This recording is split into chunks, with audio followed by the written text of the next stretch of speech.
Last lecture तक हम लोगों ने एस ब्लॉक में प्रॉपर्टीज के बारे में पढ़ा था फर्स्ट ए ग्रुप में। ठीक है, आज हम पढ़ेंगे इनके थोड़े बहुत इंपॉर्टेंट कंपाउंड्स के बारे में।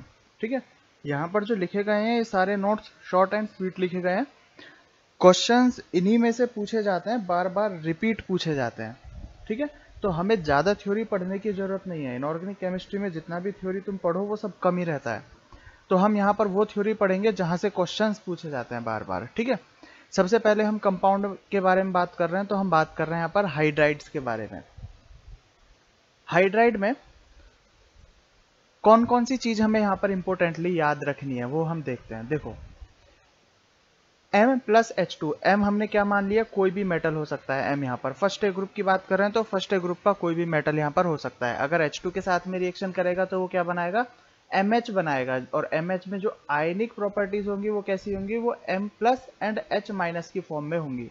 इंपॉर्टेंटली हमको याद रखना है कि ये जो कंपाउंड होते हैं ये आयोनिक कंपाउंड होते हैं। ठीक है, सेकेंड पॉइंट है हमारे पास, only in that case H2 works as oxidising agent. बहुत इंपॉर्टेंट पॉइंट है, हमें ये याद रखना है कि सिर्फ यही एक केस ऐसा है फर्स्ट ए ग्रुप के हाइड्राइड, सिर्फ यही ऐसे कंपाउंड हैं जिनमें H2 ऑक्सीडाइजिंग एजेंट की तरह काम कर सकता है। देखो यहाँ पर देखने से पता लग रहा है आयंस किसमें ब्रेक हुए, यहाँ पर M प्लस और H माइनस में ब्रेक हुए। जनरली H माइनस बनता ही नहीं है, बाकी कंपाउंड के साथ हमेशा क्या बनता है, H प्लस बनता है। और ये इलेक्ट्रॉन एक्सेप्ट करने की टेंडेंसी रखता है। यहाँ क्या बन रहा है हमारे पास, यहाँ पर बन रहा है हमारे पास H माइनस, और ये H माइनस किसकी तरह बिहेव करेगा, H माइनस बिहेव करेगा oxidising agent.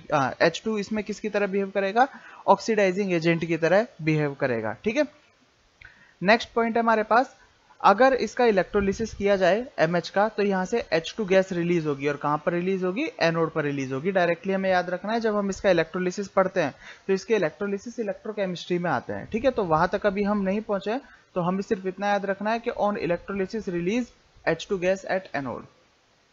M plus H minus, अगर इसका हाइड्रोलिसिस किया जाए तो हाइड्रोलिसिस किया हम लोगों ने, H2O में के साथ रिएक्शन करवाई तो क्या बनेगा, ऐसे H2 रिलीज करेगा। हाइड्राइड है, हाइड्राइड में है क्या, एक तो मेटल है और एक हाइड्रोजन है। तो यहाँ से कौन सी गैस निकल सकती है, यहाँ से ओनली H निकल सकता है। लेकिन जब H2O के साथ में रिएक्शन आएगी तो यहाँ से क्या होगा, देखो M plus H minus, H plus and OH minus. ठीक है, तो ये तो क्या निकला H2, और यहां से पॉजिटिव और नेगेटिव को अटैच करेंगे तो क्या बन जाएगा हमारे पास, MOH। ये हाइड्रोक्साइड हमारे पास बन जाएगा। ठीक है, नेक्स्ट पॉइंट है हमारे पास थर्मल स्टेबिलिटी। यहां से ये देखो ये जो फैक्टर्स आ रहे हैं हमारे पास, इनके सीक्वेंस, इनके orders, thermal stability, water solubility, lattice energy, यहां से बहुत ज्यादा क्वेश्चन पूछे जाते हैं, तो ये हमें ध्यान से देखना है। Thermal stability directly proportional to ionic nature, bracket में लिखा हुआ है for all compounds of first A group, मतलब ये सभी कंपाउंड के लिए काम करता है सिर्फ कुछ एक्सेप्शन को छोड़कर। और वो जो एक्सेप्शन आएंगे वो मैं आगे पढ़ाता जा रहा हूं, जो भी एक्सेप्शन है वो इसमें आते जाएंगे। और उनके अलावा जितने भी कंपाउंड है उनके लिए हमें डायरेक्ट याद रखना है thermal stability directly proportional to ionic nature. और आयोनिक नेचर हम कैसे निकाल सकते हैं, अच्छा आयोनिक नेचर को आगे हम जितने भी टॉपिक आएंगे IN से डिनोट करेंगे, याद रखना है हमको, है ना।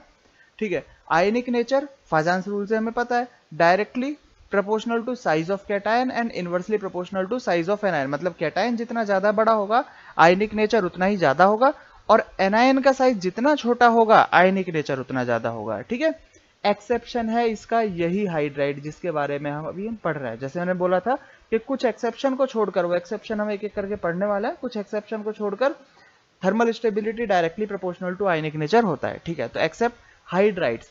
अब हाइड्राइड्स के केस में क्या होगा, देखो हाइड्राइड है हमारे पास, यहाँ पर देखो एग्जांपल लिया आपने LiH, NaH, KH, RBH and CSH, सभी के हाइड्राइड है।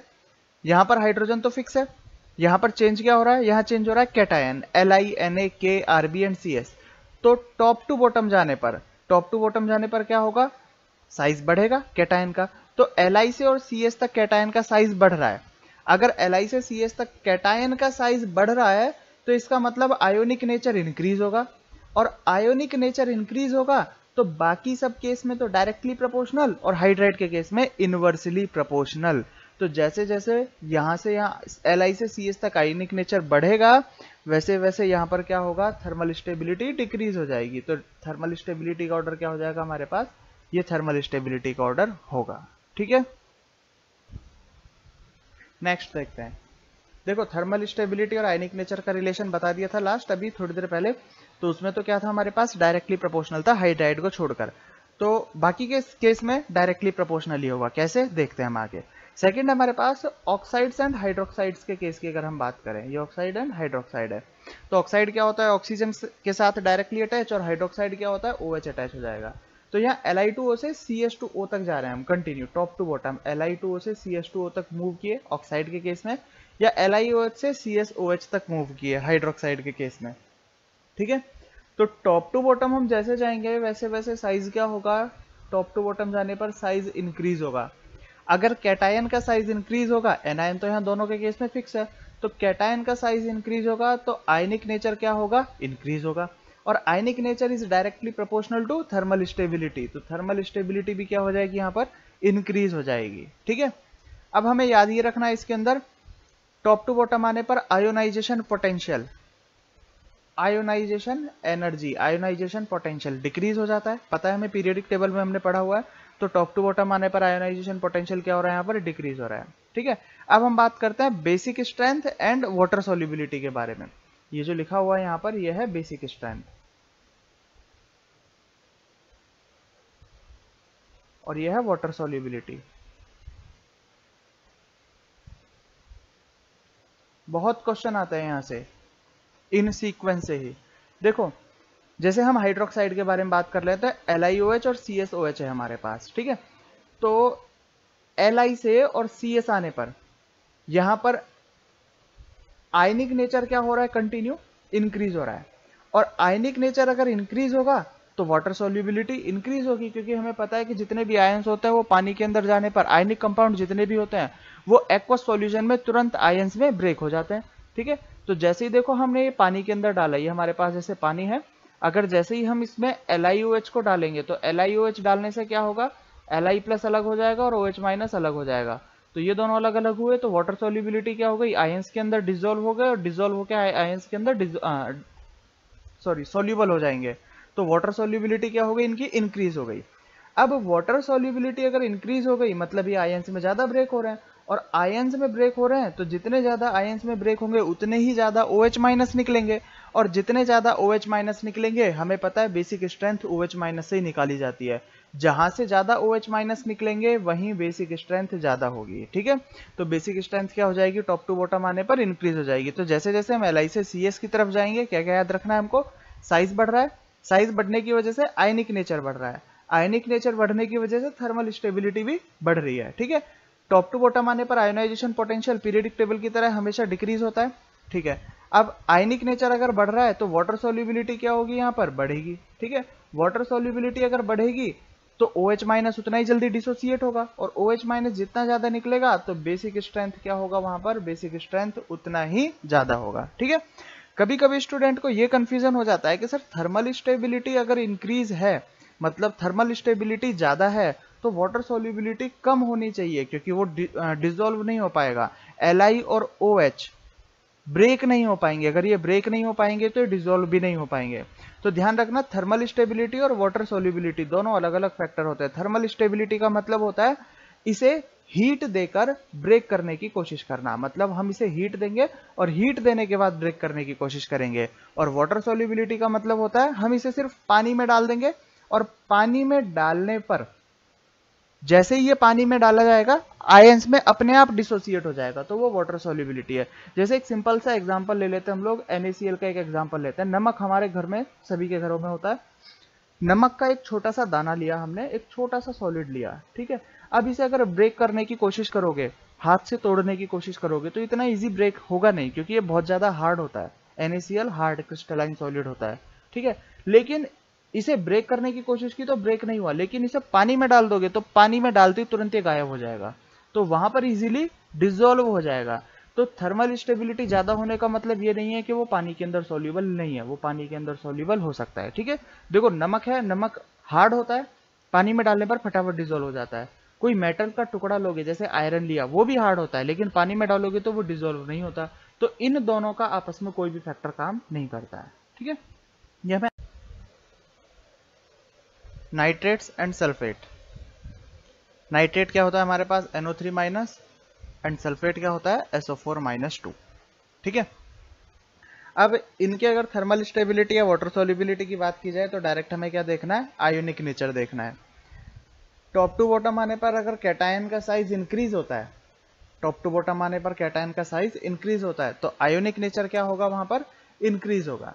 आयनिक नेचर अगर इंक्रीज हुआ तो वाटर सोल्युबिलिटी भी इंक्रीज होगी, क्योंकि आयनिक कंपाउंड वाटर के साथ बहुत अच्छे सोल्यूबल होते हैं, पोलर डिसॉल्व इन पोलर। अगर आयनिक नेचर इनका इंक्रीज होगा तो थर्मल स्टेबिलिटी भी क्या होगी, यहाँ पर इंक्रीज होगी। पढ़ा है अभी हमने, ionic nature directly proportional to thermal stability. अगर कार्बोनेट एंड बाइकार्बोनेट के कंपाउंड्स का केस पूछा जाए तो भी हमें बिल्कुल सेम यही करना है। Ionic nature directly proportional to water solubility, and water solubility अगर ज्यादा है तो थर्मल स्टेबिलिटी भी ज्यादा होगी।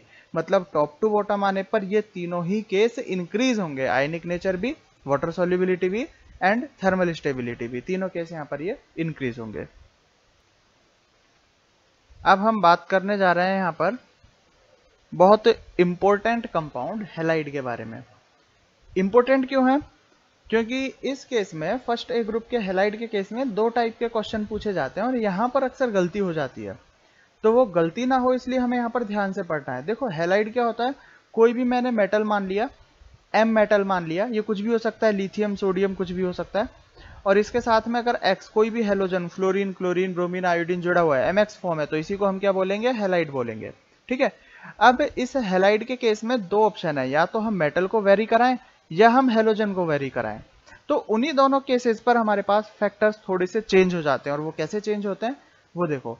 फर्स्ट फैक्टर है हमारे पास कि अगर हेलोजन वेरी करता है तो हमें लैटिस एनर्जी का फैक्टर देखना है, और अगर मेटल वेरी करता है तो हमें आयोनिक नेचर का फैक्टर देखना है। ठीक है, इसी फैक्टर से हमको क्वेश्चन करना है, तभी क्वेश्चन हमारा सॉल्व हो पाएगा, नहीं तो क्वेश्चन हमारा गलत हो जाएगा। ठीक है, तो सबसे पहले हम एग्जांपल देख लेते हैं थर्मल स्टेबिलिटी के बारे में। पहला एग्जांपल है MF, MCl, MR, MBr and MI। तो यहाँ पर मेटल तो M फिक्स हुआ हमारे पास, चेंज क्या हो रहा है यहाँ पर, fluorine chlorine bromine and iodine, halogen change हो रहा है। और जब हेलोजन वेरी कर रहा है तो कौन सा फैक्टर देखना है हमको, लैटिस एनर्जी का फैक्टर देखना है। तो हमेशा याद रखना है, यहाँ पर देखो जो भी चेंज हो रहा है, चेंज मतलब हेलोजन ना, तो हमें हेलोजन का साइज देखना है। यहाँ पर हेलोजन का साइज इंक्रीज हो रहा है, अगर हेलोजन का साइज इंक्रीज हो रहा है तो लैटिस एनर्जी क्या होगी, डिक्रीज होगी। हमें ये याद रखना है, साइज के इनवर्सली प्रोपोर्शनल होती है लैटिस एनर्जी। ऐसा क्यों, इसका रीजन मैं बता देता हूं। देखो मान लो हमारे पास ये मेटल M है, तो ये 4 कंपाउंड है, MF, MCl, MBr, MI, तो 4 M बना देता हूं, ये 4 मेटल हमारे पास हो गए। ठीक है, अब देखो MF के केस में क्या होगा, फ्लोरीन का साइज छोटा होता है, ये फ्लोरीन लगा दिया मैंने।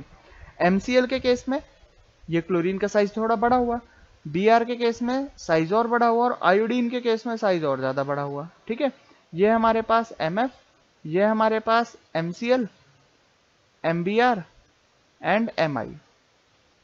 ठीक है, अब इस केस में देखो जब साइज लगभग सिमिलर होगा, तो साइज लगभग सिमिलर होगा तो इनके बीच में बॉन्डिंग भी अच्छे से हो पाएगी, और जब इनके बीच में बॉन्डिंग अच्छे से हो पाएगी, बॉन्ड लेंथ इनके बीच में छोटी रहेगी, तो इसका मतलब इसको ब्रेक करना थोड़ा सा मुश्किल होगा, और ब्रेक करना अगर इसको मुश्किल है तो इसका मतलब इसकी लैटिस एनर्जी ज्यादा हो जाएगी। मतलब छोटे साइज वाले के लिए लैटिस एनर्जी क्या हुई, ज्यादा। अब जैसे जैसे हम टॉप टू बॉटम आ रहे हैं, जैसे हम MI के केस में आ गए, तो MI के केस में देखो इनके बीच में साइज डिफरेंस कितना ज्यादा है, यहाँ पर ये M और यहाँ पर आयोडीन। क्या एक छोटे साइज वाले और एक बहुत बड़े साइज वाले आयन के बीच में अच्छे से बॉन्डिंग हो पाएगी, नहीं हो पाएगी। तो इनकी बॉन्डिंग जो है वो वीक बॉन्डिंग है, यहाँ पर जो बॉन्ड बनेगा उसकी बॉन्ड लेंथ ज्यादा होगी, और बॉन्ड लेंथ ज्यादा होगी, बॉन्डिंग वीक होगी, तो इसका मतलब इसको ब्रेक करना इजी होगा, और ब्रेक करना इजी होगा मतलब क्या हुआ, इसकी लैटिस एनर्जी क्या हो गई, कम हो गई। ठीक है, तो इसकी लैटिस एनर्जी क्या हो जाएगी, हमारे पास कम हो जाएगी, और लैटिस एनर्जी कम होने का मतलब थर्मल स्टेबिलिटी कम, क्योंकि लैटिस ही वीक है तो हम उसे इजीली ब्रेक कर सकते हैं। ठीक है, तो यहां पर हमें याद रखना है size inversely proportional to lattice energy. सिर्फ इसी केस में, सभी केसेस में नहीं, ठीक है। तो जैसे जैसे साइज इंक्रीज हुआ वैसे वैसे क्या हुआ, यहाँ पर लैटिस एनर्जी डिक्रीज हुई, और लैटिस एनर्जी डिक्रीज हुई तो थर्मल स्टेबिलिटी भी क्या हो गई, डिक्रीज। तो सबसे स्ट्रॉन्ग एमएफ, इसे तोड़ना बहुत मुश्किल है, ठीक है। तो सबसे ज्यादा थर्मल स्टेबल एमएफ। सबसे वीक एमआई, इसे तोड़ना बहुत इजी है, तो सबसे वीक थर्मल स्टेबल क्या हो जाएगा हमारे पास, एमआई हो जाएगा, ठीक है। अब चलते हैं हम लोग सेकेंड एग्जाम्पल की तरफ।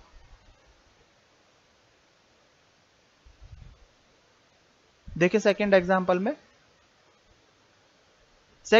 में हमारे पास जो वेरिएशन है वो मेटल का वेरिएशन है। ये क्लोरीन तो हमने फिक्स कर दिया है, ठीक है। अब यहाँ पर हमारे पास मेटल चेंज हो रहा है, और जब मेटल चेंज होता है तो आयनिक नेचर देखा जाता है। देखो ऊपर लिखा हुआ है if metal varies then ionic nature is factor. तो अगर यहाँ पर आयोनिक नेचर देखा जाएगा तो टॉप टू बॉटम आने पर क्या होगा, टॉप टू बॉटम आने पर आयन का, कैटायन का साइज क्या होगा, इंक्रीज। तो आयोनिक नेचर क्या होगा, इंक्रीज। मतलब हम लिख सकते हैं यहाँ पर कि टॉप टू बॉटम आने पर आयोनिक नेचर क्या होगा, इंक्रीज। और आयोनिक नेचर अगर इंक्रीज होगा तो थर्मल स्टेबिलिटी भी इंक्रीज होगी। मतलब हमारे पास जो साइन है वो कैसे आने चाहिए, वो ऐसे साइन आने चाहिए, ठीक है। लेकिन एक फैक्टर हमारे पास और है, ये एक्सेप्शन है, और वो फैक्टर क्या है, अगर हमने ये ऑर्डर लगा दिया तो गलत हो जाएगा। वो फैक्टर बस इतना सा है कि KCl की जो थर्मल स्टेबिलिटी होती है वो इन सब में सबसे ज्यादा होती है। KCl को हमें सबसे आगे रखना है, उसका रीजन मैं बता देता हूं, और ये इंपॉर्टेंटली याद रखना है, ये कई बार क्वेश्चन पूछा जा सकता है, नोट डाल लेते हैं हम इसके लिए। KCl have highest thermal stability. सिर्फ इसी केस में ड्यू टू, एक्चुअल में जो थर्मल स्टेबिलिटी देखी जाती है वो डेल्टा एच फॉर्मेशन से देखी जाती है KCl के केस में, और KCl के केस में thermal delta H F heat of formation सबसे ज्यादा होता है, और हीट ऑफ फॉर्मेशन सबसे ज्यादा है, इसका मतलब उसे ब्रेक करने के लिए भी एनर्जी ज्यादा चाहिए। तो ऑर्डर क्या हो जाएगा, LiCl सबसे कम, उसके बाद NaCl, उसके बाद आएगा RbCl, then CsCl and then KCl। ये ऑर्डर हमारे पास हो जाएगा, ठीक है। ये करेक्ट ऑर्डर है सिर्फ इसी केस में। बाकी केस में हमें क्या करना है, सिंपल, आयनिक नेचर इंक्रीज हुआ, जैसे मैंने यहां पर बता दिया था, आयनिक नेचर इंक्रीज हुआ तो हमें थर्मल स्टेबिलिटी क्या कर देनी है, कंटिन्यू इंक्रीज कर देनी है, ठीक है। समझ में आ गया होगा, इतना टफ टॉपिक है नहीं, सिर्फ हमें ये जो मैं फैक्टर्स बताते जा रहा हूं ये फैक्टर्स हमको डायरेक्टली याद रखते जाने हैं, और कोई कंसेप्ट इसमें टफ है नहीं। नेक्स्ट देखो, नेक्स्ट चलते हैं हम लोग, नेक्स्ट है सॉल्युबिलिटी, ठीक है। अब सॉल्युबिलिटी के केस में देखो MF, MCl, MBr, Mi क्या चेंज हो रहा है, यहाँ पर हेलोजन वेरी कर रहा है, और हेलोजन वेरी कर रहा है तो फैक्टर लैटिस एनर्जी। तो हमें दिख रहा है कि साइज इंक्रीज होगा, तो अभी समझाया मैंने, साइज इंक्रीज होगा तो लैटिस एनर्जी क्या होगी, डिक्रीज। और अगर लैटिस एनर्जी डिक्रीज होगी तो वाटर सॉल्युबिलिटी ज्यादा होगी, ठीक है। लैटिस एनर्जी अगर डिक्रीज होगी, ब्रेक हो रहा है, तो वो पानी के अंदर इजीली डिसॉल्व हो सकेगा। नेक्स्ट देखो LiCl, NaCl, KCl, RbCl and CsCl। यहाँ पर क्या, Cl तो फिक्स है, चेंज क्या हो रहा है, यहाँ पर चेंज हो रहा है मेटल, ठीक है। अब मेटल चेंज हो रहा है तो देखो यहाँ पर लैटिस एनर्जी तो हमें देखना नहीं है, क्योंकि अगर लैटिस एनर्जी देखते तो KCl सबसे आगे चला जाता। हमें देखना है आयोनिक नेचर, साइज इंक्रीज हुआ तो आयोनिक नेचर इंक्रीज हुआ, और आयोनिक नेचर इंक्रीज हुआ तो वाटर सोल्यूबिलिटी इंक्रीज होगी, क्योंकि जैसे जैसे आयनिक नेचर बढ़ेगा पानी में डिसॉल्व होने की कैपेसिटी उसकी क्या होती जाती है, इंक्रीज होती जाती है। आयनिक कंपाउंड्स पानी के अंदर ज्यादा डिसॉल्व होते हैं, ठीक है। अब देखो यहाँ LiCl है, तो एक एक्सेप्शन हमारे पास और आता है यहाँ पर। ये जो LiCl है इसका आयोनिक नेचर इतना कम है कि इसकी वाटर सोल्यूबिलिटी क्या होती है, बहुत कम होती है, ठीक है। और जैसे हम बोलते हैं like dissolve like, like dissolve like का मतलब क्या है, जो पोलर है वो पोलर के अंदर डिसॉल्व होते हैं, और जो नॉन पोलर है वो नॉन पोलर के अंदर डिसॉल्व होते हैं। तो इस लाइक डिसॉल्व लाइक का एक्सेप्शन है LiCl। इसका आयनिक नेचर इतना कम होता है कि ये एज ए पोलर बिहेव ही नहीं करता, ये नॉन पोलर के अंदर भी डिसॉल्व हो जाता है, ध्यान रखना हमको, ठीक है। तो सिर्फ इन सभी में एक LiCl ऐसा कंपाउंड है जो नॉन पोलर सॉल्वेंट के अंदर भी डिसॉल्व हो सकता है। नॉन पोलर सॉल्वेंट कौन कौन से हमारे पास, बेंजीन हो सकता है, CH2 है, केरोसिन ऑयल, और बहुत सारे हमारे पास नॉन पोलर सॉल्वेंट हो सकते हैं, ठीक है। CCl4 भी नॉन पोलर की कैटेगरी के अंदर आता है। नेक्स्ट हमारे पास कंपाउंड है वॉशिंग सोडा के बारे में बात कर रहे हैं। इसके बारे में इसलिए बात कर रहे हैं क्योंकि इसको बनाने का जो प्रोसेस है सोलवे अमोनियम प्रोसेस, ये इंपॉर्टेंट है। यहाँ से क्वेश्चन पूछे जाते हैं, बहुत ज़्यादा पूछे जाते हैं। ठीक है, देखो वॉशिंग सोडा फॉर्मूला क्या है, हम यहाँ पर बात कर रहे हैं Na2CO3 के बारे में। ठीक है, तो ये जो Na2CO3 है ये बनाया जाता है सोलवे अमोनिया प्रोसेस। क्या होता है यही हम आगे डिस्क्राइब करने वाले हैं इसको। अच्छा, इसमें इंपॉर्टेंट टर्म ये है कि सोलवे अमोनिया प्रोसेस से जो बनाया जाता है वो ओनली Na2CO3 ही बनाया जाता है, सिर्फ सोडियम का कार्बोनेट। हम K2CO3 की यहाँ पर बात नहीं कर सकते। K2CO3 इस फॉर्मूले से नहीं बनेगा। क्यों नहीं बनेगा वो हम जब पढ़ेंगे तो पता लग जाएगा। ठीक है, तो ये जो प्रोसेस है ये सिर्फ Na2CO3 बनाता है। इसके लिए जो रॉ मटेरियल है वो रॉ मटेरियल क्या क्या है? रॉ मटेरियल है हमारे पास NaCl, NH3 एंड CaCO3 इसका रॉ मटेरियल है। और जो CaCO3 है वो कंज्यूम थोड़ा अलग तरीके से होता है, मतलब हमें केमिकल रिएक्शन में डायरेक्टली CaCO3 नहीं दिखेगा। देखो CaCO3 को जब हम हीट करेंगे तो हीट करने पर बना CaO प्लस CO2 बना। ठीक है, और इस CaO का अगर हाइड्रोलिसिस किया जाए, H2 इसके अंदर डिसॉल्व किया जाए तो ये बनाएगा CaOH ट्वाइस, कैल्शियम हाइड्रोक्साइड यहाँ पर ये बना देगा। तो मतलब CaCO3 किसकी फॉर्म में मिलेगा हमको?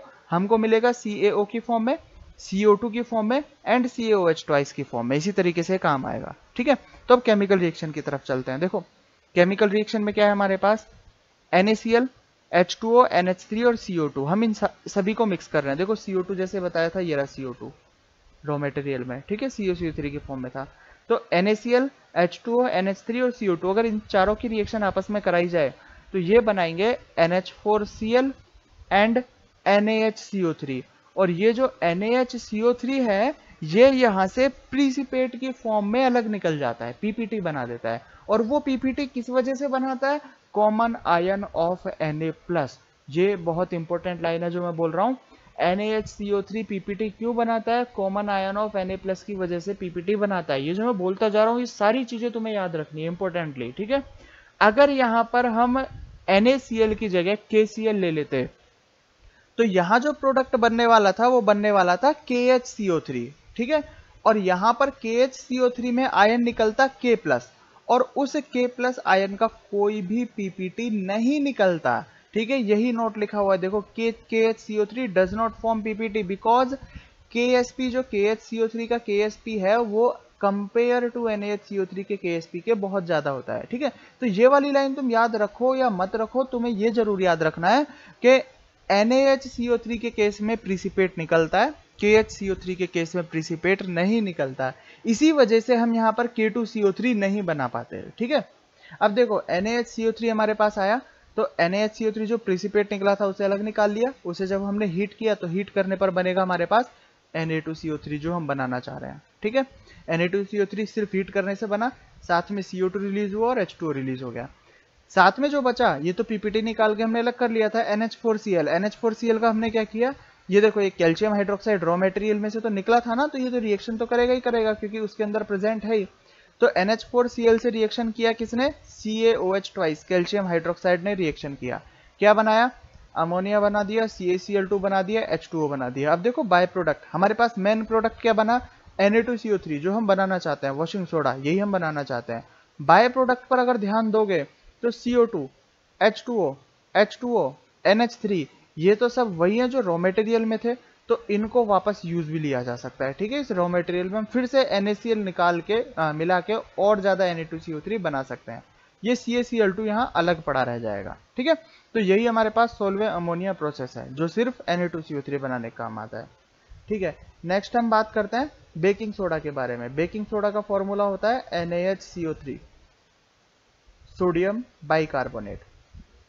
देखो सोडियम बाइकार्बोनेट अब बनाने के मेथड तो बहुत अलग अलग हो सकते हैं, हमें जो याद रखना है वो क्या है? देखो एक तो ये रहा ऊपर NaCl plus H2O plus NH3 plus CO2, यहाँ से NH4Cl एंड NaHCO3 बना था जो कि PPT की फॉर्म में अलग निकल गया था। तो ये जो PPT की फॉर्म में निकला यही तो बेकिंग सोडा है। इस तरीके से हम बना सकते हैं। दूसरा क्या है हमारे पास? दूसरा है अगली रिएक्शन देखोगे तो इसे हीट करने पर Na2CO3, CO2 और H2O बना था। अगर इनको वापस मिला दिया जाए तो ये तो NaCO3 फिर से बना देगा। तो Na2CO3 plus CO2 plus H2O इन सबको मिक्स करने पर ये फिर से क्या बना सकते हैं? सोडियम बाइकार्बोनेट बना सकते हैं। ठीक है, ये इतना सा। नेक्स्ट हमारे पास कास्टिक सोडा, वो क्या होता है NaOH, ठीक है। इसमें कुछ ज्यादा याद रखना नहीं है, इसमें सिर्फ हमें ये याद रखना है कि इलेक्ट्रोलिसिस करना होता है हमें किसका, ब्राइन सॉल्यूशन का। अगर ब्राइन सॉल्यूशन का इलेक्ट्रोलिसिस किया जाए तो वहां से हमारे पास NaOH निकल जाता है। इस इलेक्ट्रोलिसिस प्रोसेस को हम क्या, कौन सा सेल बोलते हैं, कास्नर केल्नर सेल इसे बोला जाता है, जिसमें कैथोड मरकरी का लिया जाता है। सिर्फ इतना पॉइंट हमें याद रखना है और डिटेल में हमें इसमें जाना नहीं है, ठीक है। तो इस तरीके से कॉस्टिंग सोडा फॉर्म हो सकता है। तो जितने भी हमारे पास फर्स्ट ए ग्रुप के कंपाउंड और प्रॉपर्टीज थी जहां से मेन चांसेस होते हैं क्वेश्चंस पूछे जाने के, वो सभी हम क्लियर कर चुके हैं अच्छे से, ठीक है। तो ये सभी पूरा पार्ट इसके अंदर आ चुका है, तुम्हें इतना ही पढ़ना है, इससे ज्यादा पढ़ने की जरूरत नहीं होती, क्वेश्चन इसमें से आ जाते हैं, ठीक है। अब नेक्स्ट क्लास से जो हम स्टार्ट करने वाले हैं वो हम स्टार्ट करेंगे सेकंड ग्रुप के बारे में। और सेकंड ग्रुप की कोशिश करेंगे कि वो एक ही लेक्चर में खत्म हो जाए। अगर थोड़ा लेंदी हो जाएगा तो चलेगा, लेकिन हम कोशिश करेंगे उसे एक ही लेक्चर में खत्म करने में, ठीक है।